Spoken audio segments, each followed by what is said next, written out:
থানায় গেলে হয়রানি হব না, কিন্তু সব জায়গায় দেখি যে হয়রানি, কোনো কিছু চেঞ্জ হয় নাই। থানায় যাবে সহযোগিতার জন্য, কিন্তু সহযোগিতাই পায় না। রবুল ইসলাম আমার ফুফাতো ভাই, উনি রংপুর নীলফামারী থেকে আসে, আজ 24 দিন হচ্ছে।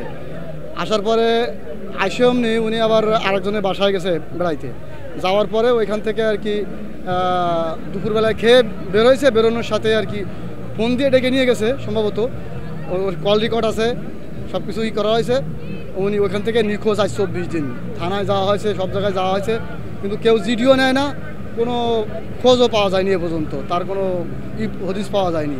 কিন্তু কেউ এ পর্যন্ত বললো না যে তারা কেউ খোঁজ করে দেবে। কোনো থানা কন, পুলিশ কন, কেউ জিডি নেয় না, ইউ আনে না। মা বাপ কান্তাছে, তার 5টা ছেলে মেয়ে। বাংলাদেশ চাইছিলাম যে স্বাধীন হয়েছে, স্বৈরাচার পালাইছে, এখন দেশটা ঠিক হবে, সংস্কার হবে, হ্যাঁ, দেশে কোনো অন্যায় থাকবে না, চাঁদাবাজি থাকবে না, দুর্নীতি থাকবে না, হ্যাঁ, থানায় গেলে হয়রানি হব না, কিন্তু সব জায়গায় দেখি যে হয়রানি, কোনো কিছু চেঞ্জ হয় নাই, আগের মতনই আছে।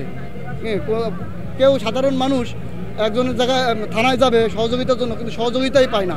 এই থেকে আমরা চাই, মুক্তি চাই, স্বাধীনতাই চাই, আমরা স্বাধীন চাই। একজন মানুষ হারিয়ে গেছে, তার সন্ধান পাবো, আমরা একজনের কাছে যাবো, স্বস্তি মিলবে, সে আমাদের একটা আশ্বাস দেবে, তলাশ করে দেবে, এরকম কোনো কিছুই আমরা পাই না।